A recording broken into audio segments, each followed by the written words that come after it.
Roaming Returns, a podcast about generating a passive income through investing so that you don't have to wait till retirement to live your passions. If you think inflation is going to be your biggest concern for retirement, think again. In this episode, we're going to cover longevity risk because more and more people are outliving their retirement funds. That means pensions and Social Security might go away. But the good news is that you won't have this problem if you implement our investing strategy. And as a bonus, we lay out some wisdom from Tim's recently deceased grandfather and mentor who lived 30 years into his retirement. Get ready for some gold nuggets. What up, y'all? Yous? Yins? What's the word? Utes. Utes. What up, Utes? Okay, so this week we're going to discuss old people. Old people? The oldest person that I knew just died recently was my grandpa. It's a heck of a tribute intro, Timothy. Yeah. He retired from the state of Colorado at the age of 65, like normal people. And the problem for most people, but not him because his pension covered it, was that he lived 30 years in retirement, which is more than twice the amount that pensions were created to Yeah, so that's the whole point. Tim just lost his grandfather. He was really, really close to him. But it got us thinking that a lot of other people are potentially going to be, or if not currently, in the situation where they're going to outlive their pensions or outlive their retirements or outlive Social Security, deplete Social Security. Well, Social Security, I'm pretty sure, is going to be non-existent for anyone under like 50. Just a hunch. Pensions are a thing of the past. I mean, there are some union jobs that still have pensions, but I think only I think I had the number somewhere. It's like 20% of people have a pension. Well, I think that number is probably the federal employees because I technically have one coming at some point. But again, it's whatever. It's union jobs. State and federal union, yeah. What that creates with the pensions, though, is they actually have a thing that they've implemented into their formula now called longevity risk, which is a risk we didn't talk about last week. Week before? Yeah, the longevity risk is living longer than you are expected to. This results in the pensions obviously being paid out for longer than expected and costing way more money than they had originally planned. That problem is such a problem that the insurance companies and pensions funds now actually have to plug that into a formula, and it's going to do something in the future. It's either going to have more lump sum payouts when you retire. You just get a lump sum of your pension, and that's supposed to last you through retirement. Or what they'll do is if you opt for the monthly payment, the monthly payments are actually then going to be extended for like 40 or 50 years beyond your retirement date. But then you'll be getting less. They'll be a lot less than if it was like the 10 or 15 years. So pensions are going to be very difficult to live off of in the future because of this longevity risk that is wreaking havoc everywhere. When I got news of my grandpa, I was like, wow, he lived 30 years past when he retired. That's awesome. So I started looking at the cumulative data. In the United States, the average age of retirement is 64.8 years old.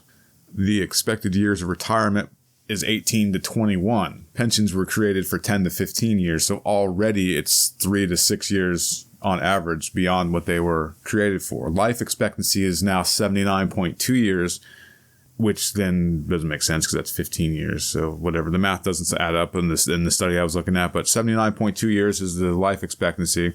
That's 10 more years than it was in the 60s and 70s when almost all of the retirement vehicles were first created. 401ks, pensions, IRAs, all that nonsense was created in the 60s and 70s. That's the key takeaway, that number's gone up. Now, there's some interesting tidbits. Women live 6 years longer than men, so you go, girls. And there's a whole host of reasons for that, which we won't get into. People who retire live longer than those that do not retire. I mean, that's no duh. I thought no duh, but then a lot of the people I know that when they retire, they die like within 2 years after retiring because they have nothing else to live for. And I think there's two different kinds of people. There's the people who, because back at the government, there were a couple dudes that like were 40 years in, working 40 years, and they were like, it's all they had to live for. I was like, oh my God, you guys are going to be the ones that die when you leave. So many people would die when they left. And I'm like, how can you live a life that this is the only thing that you have to do? Do you not have hobbies? Do you not have... Most people don't. Their life is to work. Yeah, it's crazy. So those people... Well, you got to think about, like, we do the personality typing on the side, like it's a hobby for Carmela, but the personality type, most of the people that are currently retiring are the worker bees, traditionalists who just work until they die. So it makes sense that like people are dying like right after they retire because they literally, their purpose is to work. And if they don't have a purpose anymore, then what's the point? But it's starting to slowly get into other personalities that actually have hobbies and interests outside of working. Working's like a hindrance, a nuisance. So retiring. I think the bullet point that they're talking about here, that the people who retire live longer than those who do not retire, is probably the people that are like stressed. So the stress factor probably kills them off earlier, would be my guess. Well, they live almost 10 years longer. So like if you retire at 65, you're going to live probably 10 years longer than someone that works till 65. All things considered equal. The one that shocked me was 50% of people greatly underestimate the longevity.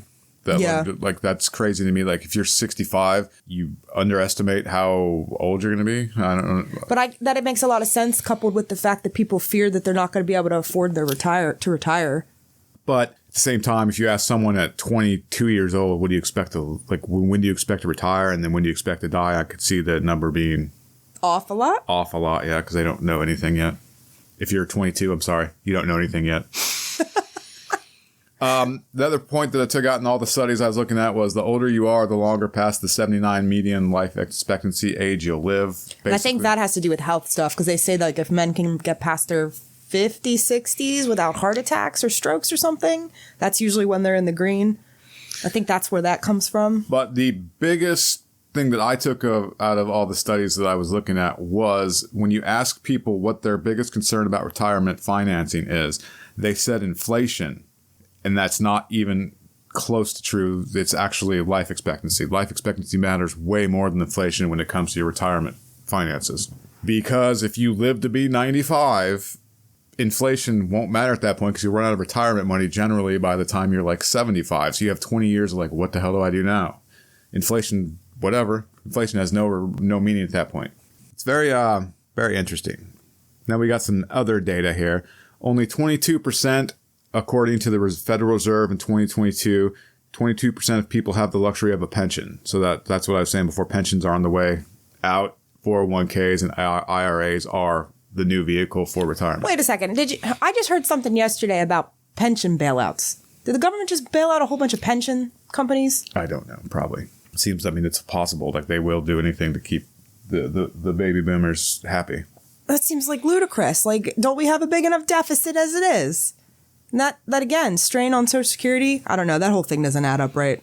The trouble with that number is in a pension, if you don't know, like if you never had the luxury of having a pension, you work and they take out 6.2 or 6.5 or 7% of your paycheck and they put it right into your retirement funds. So you don't have to do any of the allocations, any of the contributions, any of that stuff. It comes out automatically. It's like a pre-tax automatic take out of your paycheck that you're talking about for a pension. Yeah. Okay. Whereas if you're part of the 78% that has to rely on a 401k or an IRA, you actually have to set up your contributions and choose how to invest your money. And the government workers, for you feds, that's what the TSP is. Okay. According to Vanguard in 2023, the average 401k balance at the date of retirement was $233,000-ish around there. So I think most people wouldn't be able to live on $233,000. I could. Carmela could. I'm assuming a lot of the people that listen to this could because they know how to invest there. But majority of the average Americans, they wouldn't be able to last 30 years or 15 years on $233,000. Yeah, it boils down to a lack of education, a lack of awareness, and having bad money management skills going into the thing, because that is like step one. Because if you can't manage $100, you can't manage $100,000. True. A 2022 study by Consumer Finances, I don't know who the hell they are, found that only 46% of households have any retirement savings at all. So once you start digging into the numbers deeper, you start to see a more troubling trend of 54% of households have no retirement savings. Whatsoever. At all. The study also, a 2023 Yahoo Finance study found that 37% of retirees, people that are older than 65, have zero retirement savings. That number is more troubling. And they also found that 50% of women and 47% of men between the ages of 55 and 66 have zero retirement savings. So there is a large chunk of the population that is literally just going to be relying on Social Security back to what I said earlier, Social Security for people under 55 probably won't be there.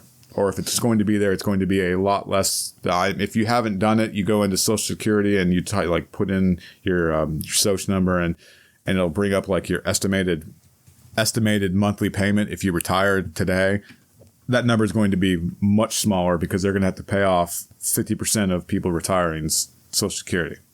And apparently pension bailouts. Probably not with the same color of money, but still. Puts stress on the system any way you look at it.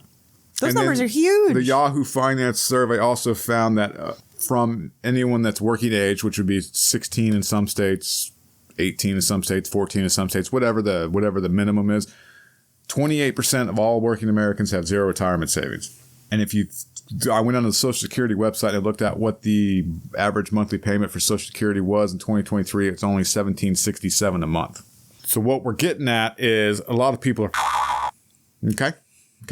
And the thing is, it goes back to that analysis paralysis. I'm assuming that they know they're screwed. And because they're screwed, it causes anxiety, which anxiety makes them overwhelmed and scared. And then they just put it off. And then at some point it becomes too late.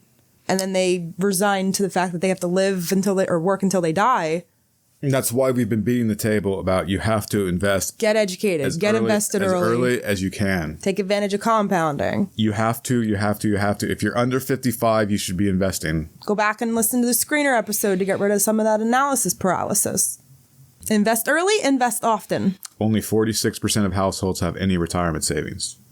That doesn't break it down to what they have. Yeah, but look at the age gap one. The ones that are the closest to retirement. That number's huge. 47? 50 and 47, yeah. Don't have retirement. That's crazy. Crazy, yeah. Crazy people. Don't that be you. The objective, I think, unless you work where you love, which is an option, I guess, for some people, I don't know. Having to work until you die seems very pointless. I feel like when you have to work, very even if sad. it's something you love, it causes an unconscious stressor on that whole thing because you never know if something's going to happen and you can't work anymore. That's one of the things that we're all waiting for that to happen to my dad. My dad landscapes. He has his own business. His health's starting to deteriorate and he thinks he can literally just work until he dies because his spending habits are so out of control. I'm talking so out of control. That he's in the mindset that if he needs money, he can just work more hours. He takes on debt to have a reason to work, I think. It's this really, really screwed up circle jerk that he does. He's already had 2 knee replacements. He's already had, has it been 1 or 2 hip replacements? I think it's just been 1. 1 hip replacement. But I'm assuming he's going to probably have another one. And then I assume at some point he's going to have a shoulder joint.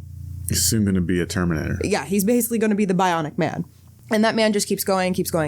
But at some point, But that goes back to what I was saying before, that the baby boomers in general have been taught the only way to live is to work. So he has that's been instilled. Well, and the way his personality is too, he really does have an identity completely etched into his ability to perform and achieve and work. So he's got basically, I think he feels if he doesn't work, he doesn't know who he is. But there is going to come a day where that's going to happen to him because his health is declining. They found a spot in his lungs that he's disregarding. He's not doing things different. He won't stay on stuff that he's supposed to stay on. And it's the writing's on the wall, in my opinion, and his spending habits. Me and my brothers are all kind of terrified for what the heck is to come with this man because he has no retirement set up. He won't give us the money to invest it in a way that makes sense because he just doesn't believe in anything. So we have to... Yeah, he's going to be a pain in the butt. Get creative with how we are going to afford him in the future. That's a whole other can of worms. But his father lived to be 90 and he had lung cancer 3 different times. My dad's got long-term genetics. So it's if somebody's going to be living to that age, but they are forced into retirement, they're going to be cranky. They're going to be just a pain. And then again, if we're not going to want to deal with him, any type of living assistance. Well, that was one of the email I'm coming up with in a couple weeks is going to be about assumptions. And one of the biggest faults with people when they have assumptions is most people assume they'll retire at 65. My dad is 66 now.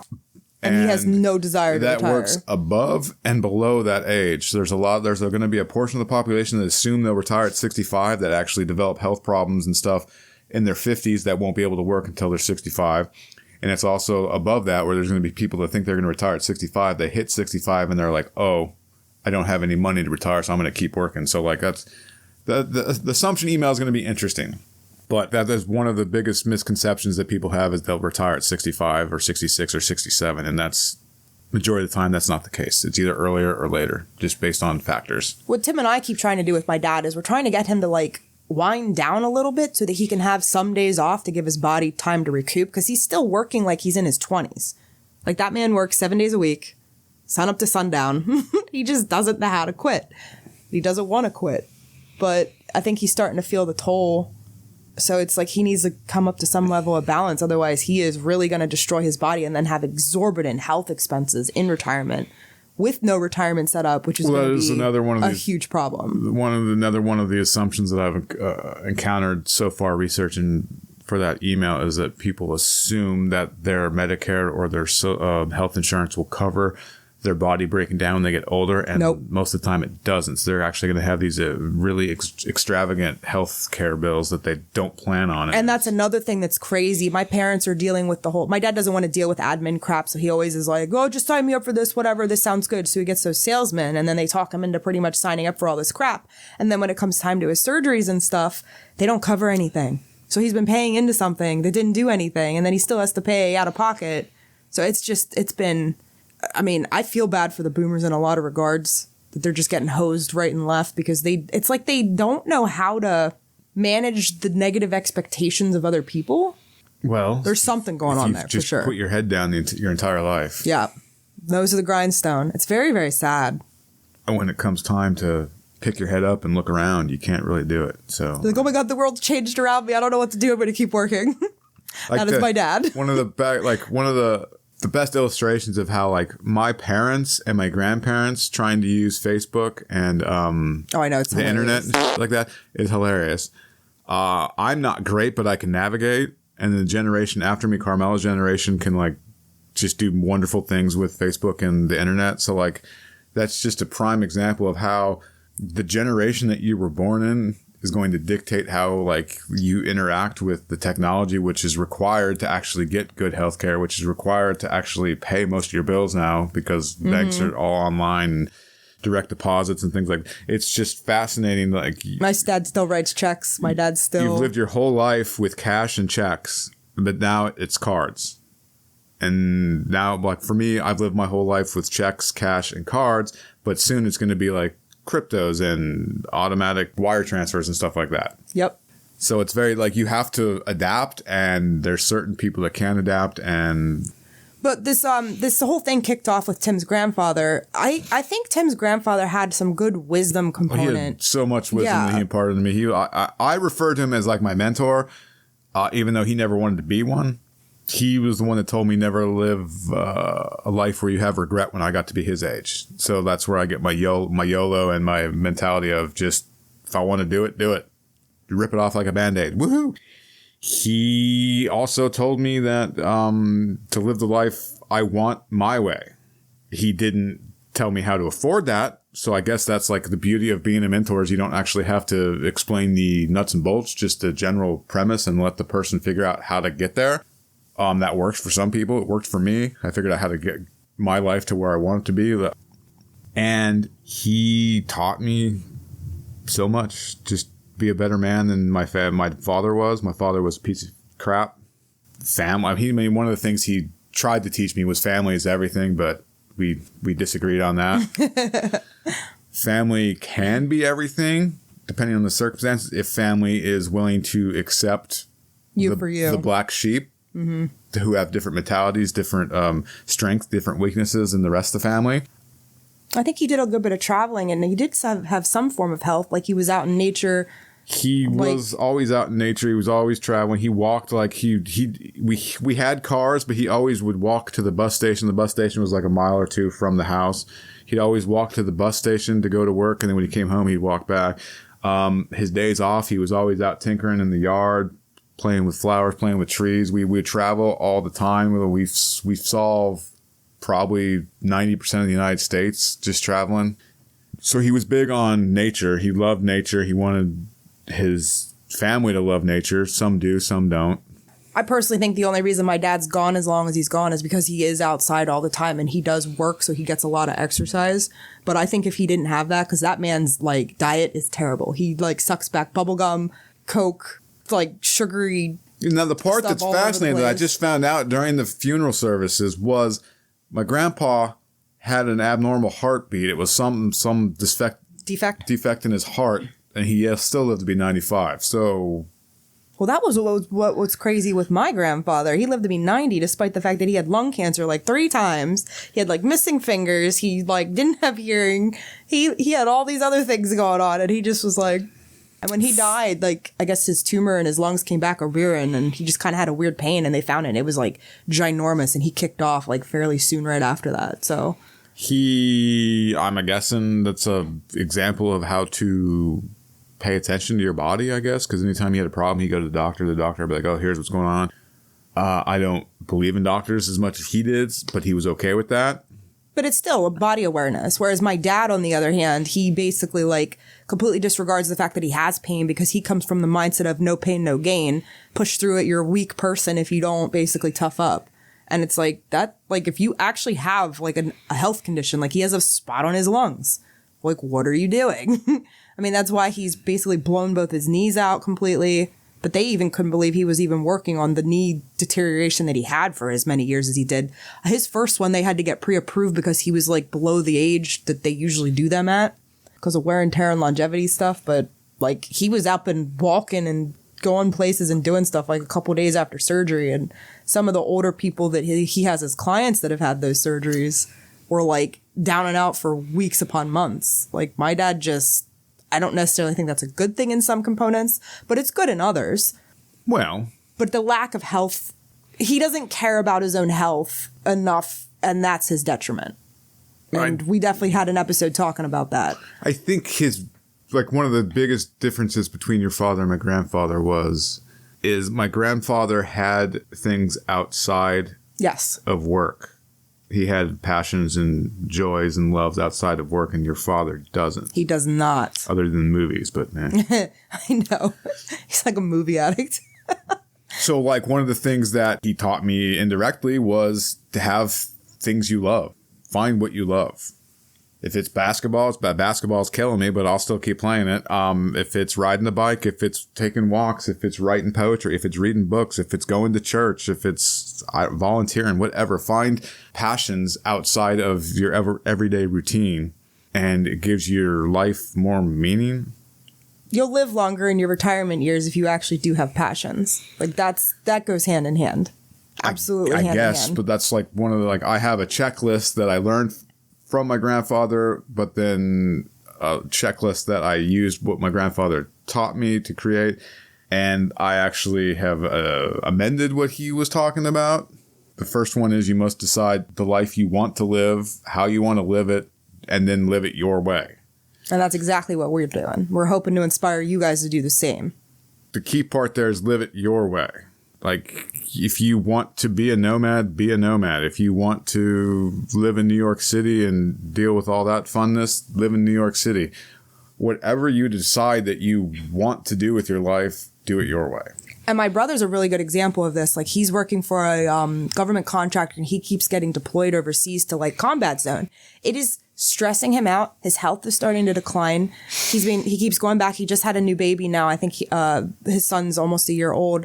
And he actually said something to me yesterday when he picked me up or took me back to my car after us doing a hike. He was like, I really don't want to go back to that job. I'm like, Gary, so don't go back to that job. Nobody's forcing you. My dad is insistent he should stay there. And I'm like, don't let him and his really bad behaviors and misery with life dictate you and your happiness. My brother wants to build like these greenhouses and actually start producing foods and things. And I'm like, pursue your passions. And he's really, really, really invested a lot of money into the stock market, into crypto, into gold, into all these different things. Like, he really is going to be set. So he has no reason financially to not go pursue stuff. He's even taking flight lessons right now because the job that he currently has is allowing him to do that, and they're reimbursing. I'm super freaking jealous, but I'm pushing him to go do that because it's something he wants to do. And I think I can kind of ride his coattails to fly in whatever plane he ends up buying. So, and I already flat out told him that. That ties into the second thing on my checklist. The second thing is then you have to create a way to afford living the life that you want to live without working again. I'm so glad he knew. So that basically can be broke down to say you want to build greenhouses like Gary does. Well, then you have to determine what's the startup cost for greenhouses. How much money are you going to need up front to build these greenhouses? How much are you going to need for your everyday bills like insurance and rent or mortgage and everything? So then you actually have to create a budget so that you can then determine, okay, I need this much per month to do this passion project or this passion job or whatever I want to do rather than work. The third part is you have to actually invest and have investments that generate money. And we were just talking about budgeting yesterday. I think Tim is on to something. The reason people don't invest is because they wait to see what they have left over to invest. You should really try to shoot for like $200 a month, $300 a month, $400 a month, and then figure out your living expenses around that. That's what I did. When I invest, like I get whatever I get per month in paychecks and dividends and sometimes unemployment, depending if we're working for her dad or not. I literally will just invest first and then I'll just figure out my bills after. But I have a general idea of what my bills are going to be because they're fairly consistent. So if my bills are generally say between $1,000 and $1,500 a month, I know if I'm getting over $1,500, I'm going to have X amount to invest. So then I'll just invest. I invest first thing I do with my money is invest, and then I pay. And when you're first starting out with this, you might need to analyze your expenditures first to get an idea of what you might think you can invest. Or maybe you want to start there first where you literally have a target that you want to invest, and then you go and calculate and figure out what you're spending and then pare that down and get rid of the stuff swap out the things for cheaper alternatives. Well, that's why I always put money into Worthy and I always put money into bullet shares just in case my estimates for my bills for the month are off. I can then liquidate some Worthy bonds or I can sell some bullet shares and then just put it back into my checking account and pay my bills. But I always invest first and I put money into my quote emergency funds and high yield savings accounts just in case my estimates for my monthly bills are off. But I'm still investing. It's still compounding. Mm-hmm. And it's making more than if I just leave it in if you leave it in the bank, you're not making any money on it. The bank's making money on it. And that to me is stupid. I'm sorry. That's just stupid. If you have money in the bank, it's just stupid. Yeah. Especially if you have it in certain banks. And I actually have this problem right now. Like I have a good chunk of change in my checking because I have so much money coming in and out. And that makes it really hard to justify moving money out that takes 3 to 5 days to transfer into something that's only going to earn interest for maybe a month to then move it back in. Mm-hmm. So I've actually been trying to figure out a system to make that easier and more streamlined. We'll share that at some point. Just think if you were one of those people that had like say, okay, you had $10,000 in your emergency checking account in, say, Signature Bank or SVB Bank Wells Fargo or one of these banks that Bank of America like collapsed and you have to go through all this nonsense just to get your FDIC insured money back. Wouldn't it be better to just have that money in your brokerage account in bullet shares that then you can transfer back to a bank account or open up another bank account with to pay your bills with? Like, I don't believe in holding money in banks because you don't know what banks will be around. Yeah, but even if it's one of the big ones. But I'm not a prepper where I want a bunch of gold and silver either. I don't like the whole concept of housing gold and silver, and then you need a safe and you need like weapons to defend your gold and silver. Like, I just don't like that concept. Other people do. That's fine. That would be my brother. But like again, at least they actually have money set aside for emergencies in gold and silver as opposed to having it in bullet shares. And however you do that is up to you. Like, but you sign up for the obligations for whichever method you choose. I do believe we touched on that. You should establish a breakdown of what you're putting into emergency fund versus what you're putting into portfolio. Mm-hmm. And I don't know what the general consensus is. I think they say 6 months bills should be. It's 6 months to a year that you should have set aside into a savings/emergency fund. Okay. Because you don't want to take money and put it into investments to then have to liquidate it because you didn't have a savings account or that emergency fund set up, because it defeats the purpose. And when you have stuff invested and you have to liquidate it before it can mature, as Tim says, then you potentially take a loss. And that's where people lose money in the stock market. They don't have their emergency funds dialed in. And that's a huge thing that is very easy to get rid of. To avoid, that's a huge risk that people can navigate very easily. We did discuss mitigate risk. Mitigating risk, one of the ways to mitigate risk is not having to sell anything. Yes. So having your emergency fund. If you can actually have it set up where you can sell when you want to sell, goes back to point one. You live your life your way. It's same with investing. If you can set it up so you can sell when you want to sell, however many shares that you want to sell, that's a way better situation than having to sell to cover your bills. Yes. And that is another component of when you're in your retirement years. Would you rather desperation concept? Would you rather sell off your assets?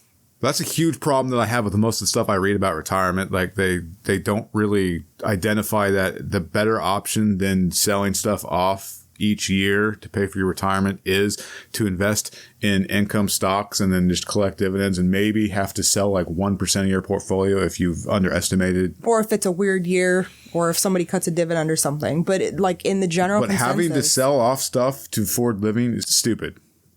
Especially when it's unnecessary. If it's unnecessary, why would you do that? Why would you set yourself up for that? Because then you're at the mercy of whatever valuation the market is at. And if it's a really bad year like COVID and you had to liquidate to be able to survive, dude, you're severely puncturing a huge hole in your nest egg. And the fourth step is to just take names.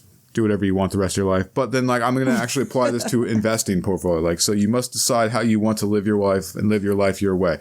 Well, right now we have $1,300, $1,400, between $1,300 and $1,400 coming in each month in dividends. So I would actually decide to live my life the way I want to, knowing that my budget is $1,300 to $1,400. Ideally, we'd like to have it up to about $2,000, which is exactly why we're pushing through getting this condo renovated to sell, to have an extra $50,000 to $60,000 to dump in to be able to make some more money. Because if I know I'm bringing in $1,300 to $1,400 a month in dividends, ideally I would like to just 75% of my dividends, or 70 or 60. The ideal situation would be 50 to 60% of your dividends are used to live off of, and then 40 to 50% is reinvesting. I know that's not feasible for a vast majority of people investing. The reason why is you then are compounding 40 to 50% of your dividends, and you have enough to live off of 40 to 50% of your dividends. But other people might be willing to work a few more extra years. I am not. Tim is not, because I have literally been working since I was 5 because my dad's crazy. I grew up on a farm. So I've been working since that's what I mean. I am so tired of obligation, and I really want to live how I want now. And I am okay with knowing that $1,300 a month is all we have right now until we have some compounding and condos sold. So basically what we're doing is working alternative things right now to allow that to compound, bare minimum. And then once we do hit the road and we don't have these extra expenses. But then but we'll be living the way, we'll be able to say, okay, we need to compound more money than these couple months. So let's go to this national forest. Park in the national forest for a few weeks, not use gas, not use go to museums, not do any of that stuff. Money. And we'll actually do a lot more biking and hiking, which are all free and we absolutely love. I'll do some photography, which I absolutely love. And listen to books, read books. I mean, there's so many things you can do when you have your free list versus expenditures list. But then it's I know I'm going to be out in certain cities and places we just had a love child pop up in our genealogy thing in my family. She's actually pretty cool. We're going to go out to Indianapolis because it's on the way out to New Mexico when we head out to Tim's family reunion in July. And I'm already pre-allocating going to a few museums because that's what I want to do in that city. Mm-hmm. I want to see Meow Wolf. Meow Wolf. Well, that's in Albuquerque. Meow Wolf. Meow Wolf.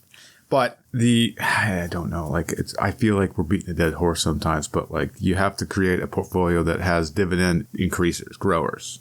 If you do that, you're set. If you get Main Street Capital, or you get Hercules Capital, or you get Trinity Capital, or you get, I don't know, Pfizer or Triple M, or these ones that keep growing their dividends every year. That's like pay raises. Then taking out dividends won't be a problem, and you should be able to have some to put back into your portfolio because what you got in 2023 is going to be less than what you got in 2024. If you can live off what you lived off of in 2023, you can do the same thing in 2024 and take the extra money and reinvest it. It just seems like it's a no-brainer. To me, it's simple, but it might not be. I don't know. No, it is simple. It is simple. It's just what you're willing to do. And it really does boil down to willingness of the individual. Just like we said, we are not willing to work a normal job anymore because there's just specific headaches that I literally do not want to tolerate. And that's why I can't get behind the gold and silver and the precious metals, because there's some years where they're worth more than other years, but you're not getting any money back. You literally have to sell your gold, or you have to sell your silver, or you have to sell your, palladium? Palladium. To actually have money. That to me doesn't make sense. And we are unwilling to store, house, and protect said gold assets. That is us. More expenditures. You have to pay for the storage. You have to pay for the protection. But if you are willing to do all that, by all means. And everybody is going to be different individually. And that's the beauty, I think, of knowing yourself, putting things in alignment with yourself, because finance is like no different of an area. Everybody's going to have different time horizons. Everybody's going to have different goals, and everybody's going to have different things they want to do with the money. Some people are going to be okay working 30 years. Some people, this will give them enough of an FU fund where they can be like, I hate this job. I want to go work in this job that pays half of the amount and be happy. And I have that growing and building dividend account to then be able to do that. So it's kind of like early retirement. Well, that's why even though you're still working on a passion project. If you're working currently, set aside 30% into emergency fund. Then in a year's time, take the emergency fund and take your vacation and do whatever you want to using your emergency fund.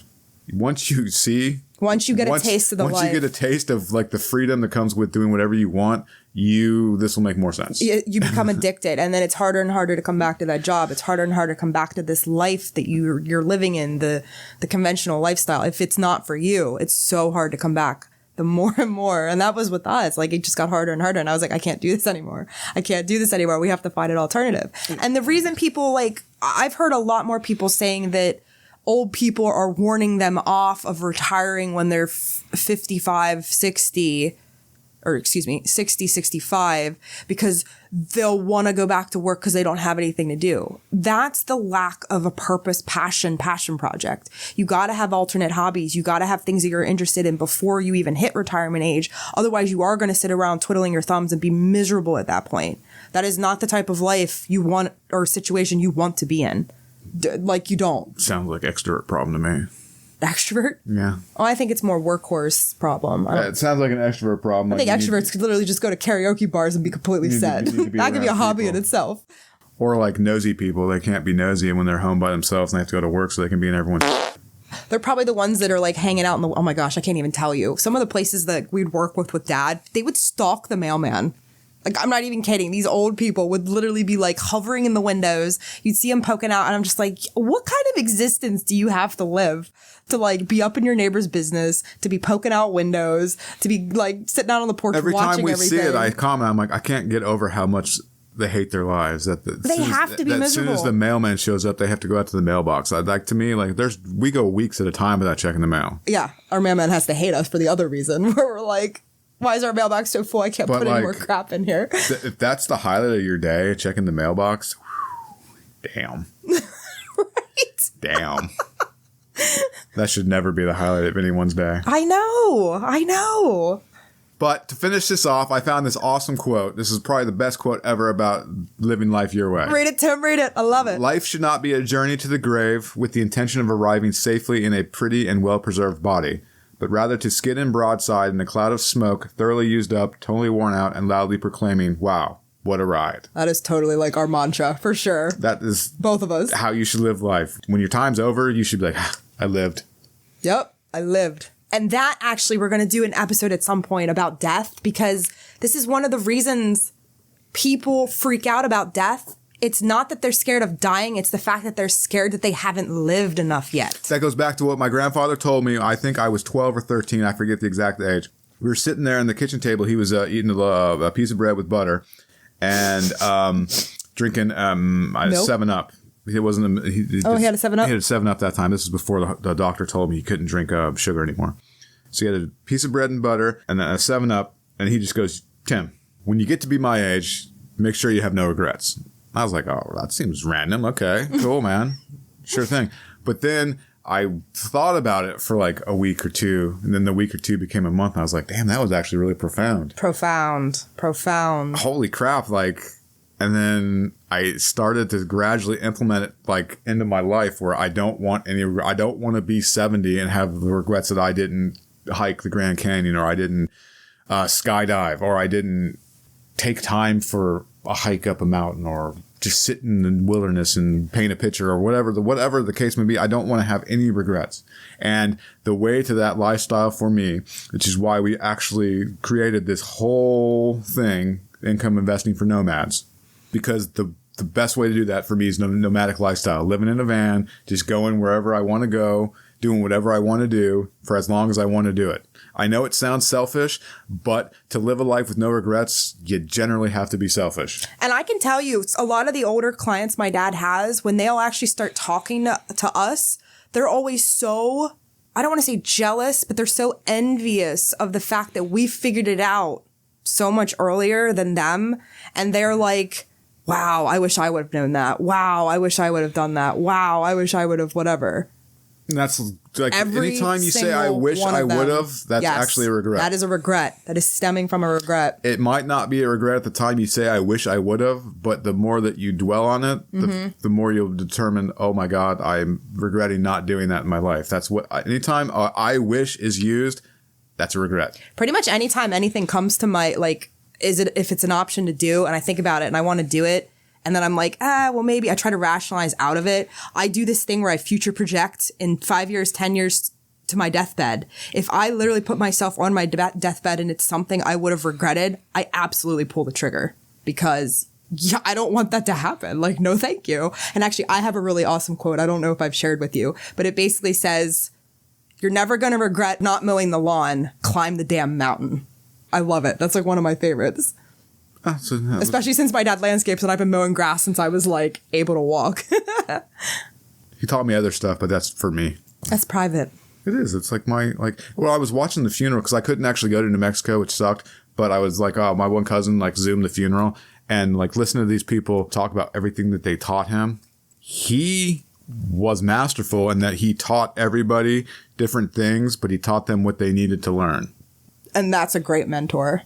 That they dictated like the stuff he taught me, he didn't teach any other of my cousins or my aunts or uncles or my great cousins or whatever the second cousins. I don't know what the second cousins. I don't know what the hell they're called. But he taught everybody like love nature, work hard. If you're gonna do something, do it right. I mean, that's have integrity. Yeah, but like stuff he taught me is like, dude, the best thing he taught me, other than the regret thing, is that the quiet ones most of the time are the smartest, strongest, and funniest people in the room, and that it's okay to be quiet. Mm-hmm. Because I'm not loud. I know it sounds like what we're doing a podcast, but if you ever see me in real life, you'd be like, wow. Tim's like the weirdo sitting in the back corner with a hoodie up and not saying anything. Like, where is this guy at? Like, oh, he's in the van. I can't even tell you how many times we're over at my parents' house and stuff, and Tim will be sitting on a chair like over somewhere, and everybody's like, where's Tim? And I'm like, he's right over there. And they're like, don't even know that you're in the house. It's so freaking hilarious. It's okay to be quiet. Absolutely. It's okay to be different. It's okay to be yourself. Be yourself is the best. The best. And that goes back to what we said previously about knowing yourself. You have to know yourself. And at the time, I don't think I said it. I'm not sure. I don't remember. But knowing yourself financially as well as personally, they're two different things, but you should know yourself. They have to coexist in a balance. In both areas. Yeah. And know what you love to do. If you know that you love to ride a bike, well, then save your money up in bullet shares to buy the bike that you want, not the one that's the cheapest, because I've done that. Cheapest ones suck. So what I've been doing the last 2 years is I've been putting a little bit here, a little bit there into a bike fund so that I can buy I think it's going to be probably about $2,700 carbon bike. Mm-hmm. So when we're out riding, or I guess I'm riding. I don't know if she's riding. Whenever we're out in nature and I'm riding around, it's going to be a bike that's lightweight, that's able to go up the mountains. Because the one I have currently weighs like 30 pounds. It freaking kills me driving up mountains on it. But hey, if you can go on that, you're gonna throw me in the dust when you actually get a good bike. But that's another thing. Like it's like he didn't say to live intentionally, but he taught like the financial components of stuff. If you want something, make sure you have money to pay for it. Paying for it on credit is stupid.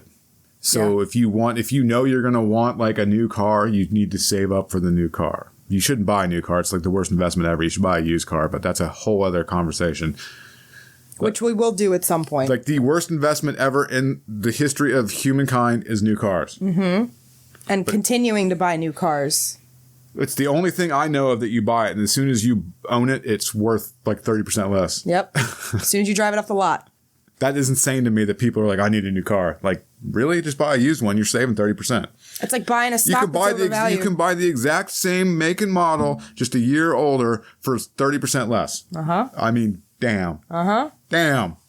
But yeah, like he taught me, if you want something, know yourself enough to know what you're going to want. Save for it, which is what I use the bullet shares and the Worthy for. If I want something, I just put money in there every month or whatever.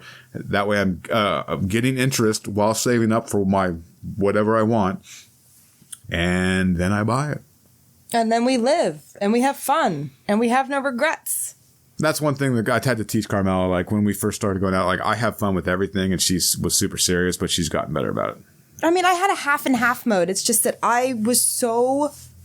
We can even be working a job with her father, like Tambark, and I can still have fun because I'm like doing whatever I like, hitting rocks out of the flower bed, or I'm watching the birds while I'm doing what I like. You have fun in everything you do. It makes it easier, even if it's something you don't like. But ultimately, just do what you want to do. That way, you don't have to worry about doing stuff you don't like. And that is the point. And then that whole, what is it, outliving your pension and outliving your retirement, is that risk. If you set things up the proper way, like we're talking about with dividends and having all this stuff continuing to grow, you literally never have to worry about this.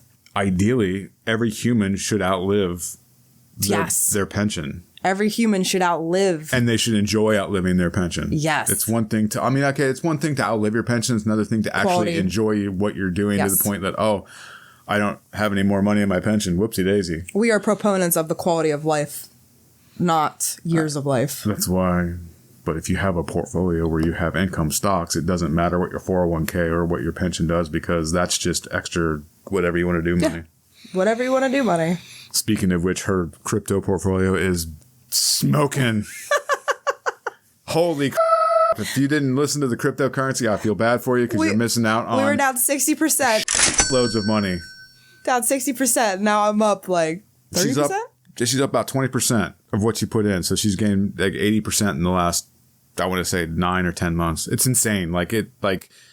We told you guys about it. We probably will do another one. Yeah, we'll have to do an update at some point. At some point. But if you glossed over that episode or you didn't listen to it, you shot yourself in the foot. Because it is a cyclical, it's more cyclical than the stock market. Like, you pretty much know what Bitcoin's going to do 3 years before it does it. Mm-hmm. So you can set yourself up. Every time it halves, it does the same thing, and the altcoins all do the same thing, and it's a pattern. So we'll probably do that again in 2025. Say we're going to sell most of our crypto into whatever, and then we'll do another one saying here in 2026 is when you should start buying. We'll get to that at some point. Dude, this episode's a little bit all over, but if you didn't do crypto, sucks to be you for real, man. Holy crap. Like I'm up. You can catch the next upswing. We'll have it more. And I've been taking, like I invest, I put like $100 every 2 or 3 weeks into Coinbase, and I put it into crypto. And I put like $100 into bullet shares, and I put like 200 into Worthy. Like if you do that and you see, it adds up to the point where you're like, wow, dude, like I didn't even know, but I have like damn near $15,000 saved. And I've only been making like, what did I make? Yeah, that's crazy. 27,000 or something. That shows how much that's gone up. That's crazy. But the thing is, like, the people who used to have pensions, like the company did it for you, did all the investing for you. It was like the lazy way, the index fund, in our opinion. And then they converted over to the 401k, where it's like, even if you're investing in that account or putting money into that account, you actually have to put that money into investments to get it to do anything for you. So it's like it's giving you more of the onus, which a lot of people obviously are struggling with. You really have to learn how to self-manage finance. Financial literacy is huge. Well, it goes back to the original point that I made numerous times now. No one's going to care about your money as much as you do. Nobody. Yes. Nobody. Nobody's going to care about you as much as you. So you really need to start like covering all the things that you need. That's my grandpa teachings for you. He didn't teach me that, but that's I'm a grandpa teaching you all that. Like nobody is going to care about you or your money as much as you do. Period. Facts. Even financial advisors, don't use them because it's the same freaking thing.